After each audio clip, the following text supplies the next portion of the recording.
ili kuweza kukusaidia kupata mabadiliko ya kifedha. Ninaweka risipi nyingi ambazo zinasaidia watu, kwa sababu unaweza kusema mtu wa Mungu, unaweka vitu vingi sana vya kufanya na tunafanya hatupati mabadiliko.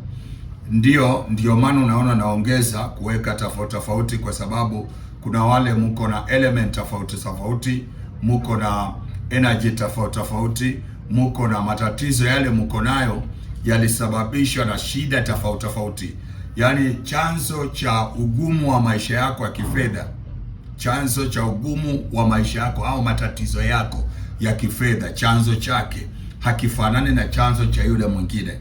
Sasa unaweza kuta kwamba hatua moja ya recipe ambayo nimefundisha haijakusaidia, lakini kuna mtu mwingine ambayo hatua hiyo akichukua itamsaidia. Na hii ndio sababu tuko watu tofauti. Vidole ni vitano kwa mkono moja, lakini havitoshani. Unaona kwamba vinapitana na kila kidole kina kazi yake, lakini zote zinasaidiana kwa mkono moja kusaidia mwanadamu. Hivyo mwanadamu wako hivyo, wanadamu wako na mambo tofauti, maboma tofauti, karia tofauti, mioyo tofauti, malengo tofauti na shida tofauti, na sababisha ambazo zinasababisha hizo shida pia ni tofauti. Na ndio maana tunatoa recipe tofauti. Zinaweza fanya kwa huyu mwingine zikakataa, zikafanya kwa yule, huyu mwingine ikakataa, lakini kwa yote ni msaada kwa mwanadamu na kusaidia.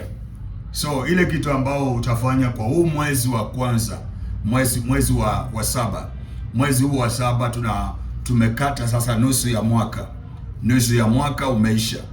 Kuna mambo ambayo nimefundisha toka Januari mpaka sasa. Wengine mmeyafanya, mmenitumia mashuhuda, mmeona mazuri. Wengine mmenitumia mnasema bado mambo magumu tunapambana. Mtu wa Mungu, ni sawa, endelea kunisikiliza, endelea kunitazama. Kuna watu nafanyia huduma zinakataa, zinachelewa sana. Kuna wengine nafanyia huduma zinachukua haraka. Kuna wengine nafanyia huduma zinachukua haraka kiasi ya kwamba ambayo hata mimi mwenyewe nilikuwa sijapangia. Kwa hivyo ni vizuri uelewe ya kwamba mambo ya kiroho yanadetermine na kiroho yenyewe kulingana na shida inayozunguka yule mtu, na ile kitu ambao kinasababisha ile chanzo kitategemea umbali ule kazi itaenda. Lakini ukweli ni kwamba kuna mazuri, ukweli ni kwamba kuna mema, ukweli ni kwamba lazima tutafanikiwa, lazima tutafaulu, na Mungu akiwa upande wetu basi tutashinda tu. Maana hakuna mtu anaweza kushinda kweli, lazima itakuja kushinda. Inaweza chelewa kudhihirisha uzuri wake. Haki inaweza kuchelewa, lakini haki itaamua mwisho kuwa mshindi. Kwa hivyo mwezi huu tunapoanza, tumeanza jana, tumekamata nusu ya mwaka umebakia. Miezi hii 5-6 ambayo imebakia mbele, naomba ukadirie sana na ufanye maamuzi kwa moyo wako. Ungetaka Mungu akusaidie, angalau ikifika Disemba huo umetengeneza hela kiasi gani. Hela kiasi gani inategemea na maono ulio nayo, kwa sababu kama unafikiria kwamba kutengeneza pesa ni bora uwe milionea au bora uwe bilionea au uwe trilionea, utengeneze pesa tu za fun za kucheza nazo, hapana. Pesa zinakujanga kwa kusudi ya majukumu fulani. Kama una majukumu fulani ya kufanya na hizo pesa, hasa sana zile majukumu ambayo zinaweza kuchangia kujenga mwanadamu, kusaidia jamii, kusaidia mambo ya Mungu, kazi ya Mungu na ufalme wa Mungu uendelee mbele, basi unakuta kwamba malengo yako ya kutafuta pesa hayako katika line up na haki ya Mungu.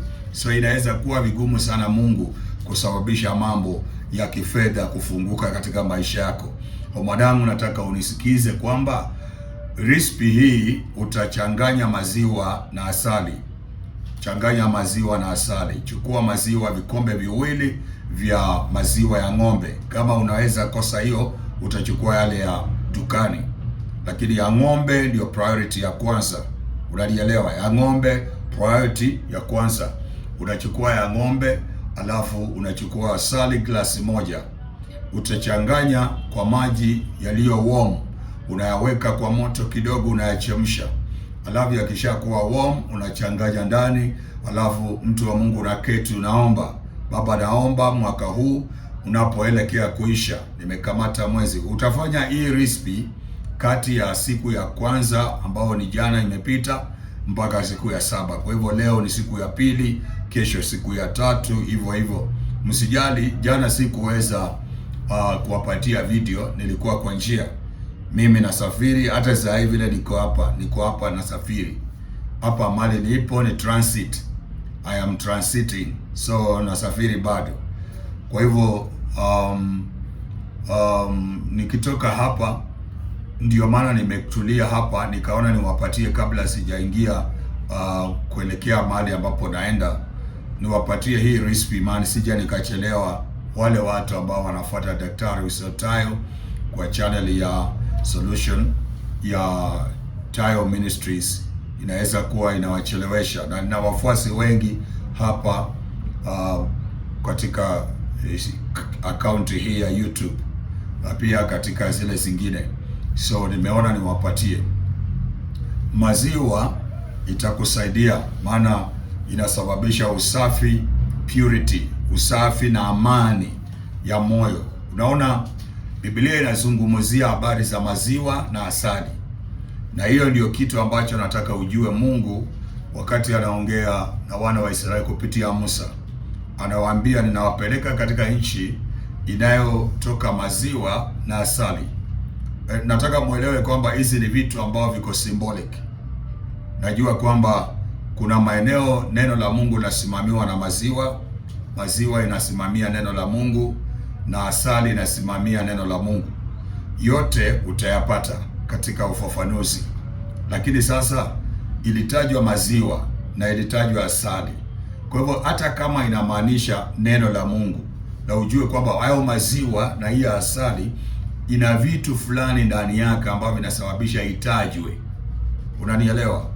Basi chukua maziwa katika kiasi ya vikombe viwili na asali glasi moja, weka kwa maji yaliyochemshwa yakawa warm. Alafu omba moyo wako hela ambazo Mungu akusaidie ikifika Disemba huwa umekamata. Kwa kusudi gani? Kwa kusudi fulani, ningetaka nikamate hii hela kwa sababu hii. Remember, Yakobo anasema mnaomba lakini hampati kwa vile mnaomba vibaya. So unaangulia kwa moyo, lengo la wewe kutaka hiyo hela ndio inasababisha na Mungu asukume anga zote, milango ifunguke uweze kupata hiyo hela. Mungu akusaidie. Utaoga kama wewe ni mtu ambao umeajiriwa kazi, unafanya kazi za professional za kuajiriwa ama za companies. Unaoga saa ngapi? Asubuhi na mapema kabla hujatoka. Wakati unaenda kuoga, hiyo recipe ujue ni maombi uko ndani. Kwa hivyo unaoga maji hayo asubuhi na mapema kabla hujatoka. Wala ambao mna biashara zenu wenyewe, mmejiajiri wenyewe, mnafanya hiyo recipe saa 3 usiku kuelekea saa 5. Hapo ndiyo masaa yako ya kuoga na kuoga hiyo.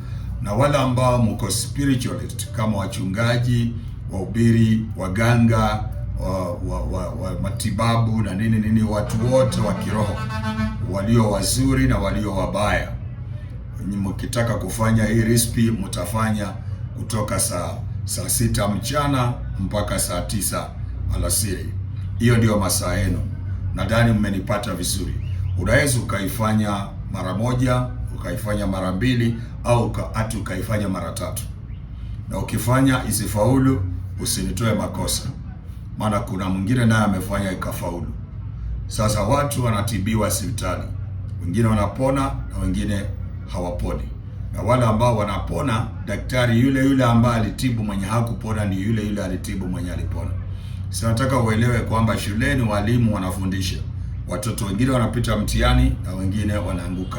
Darasa hilo limepita na watoto, kuna watoto wengine hapo wameanguka, na mwalimu wa hilo darasa ni yule. Nataka uelewe ya kwamba hii nayo ni kazi ya kiroho. Mimi natumika na maarifa niliyo nayo ya kiroho, alafu Mungu naye anadetermine na anga za kiroho zina backup. Nataka uelewe kazi hii zote ziko mikononi mwa Mungu, lakini tunatafuta nini? Maarifa, ufahamu na hekima ya kuweza kusababisha mambo yawe bora, kutatua matatizo ya watu, kujibu maswali ya watu na kupeana mielekeo katika masuala ya mwanadamu kwa yote. Mungu akubariki mtu wa Mungu. Bwana akupe neema, akupe kibali, akusaidie katika kila hatua na kila jambo unalochukua. Mimi nakutakia mema. Naomba Mungu awape nafasi ya baraka mwezi huu wa Julai. Mwezi huu umebeba mambo mazuri, mwezi ambao umebeba utele na ufanisi katika masuala ya maisha, usafi wa moyo na amani ya Mungu iamue katika mioyo yenu. Asali imebeba utamu uzuri. Ndoa zenu ziwe tamu, ziwe na amani, miili yenu ipate uponyaji na afya nzuri. Bwana watetee katika vyakula, katika maji, katika msafiri, katika kazi zenyu.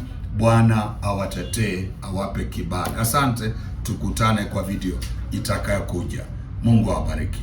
Bye bye.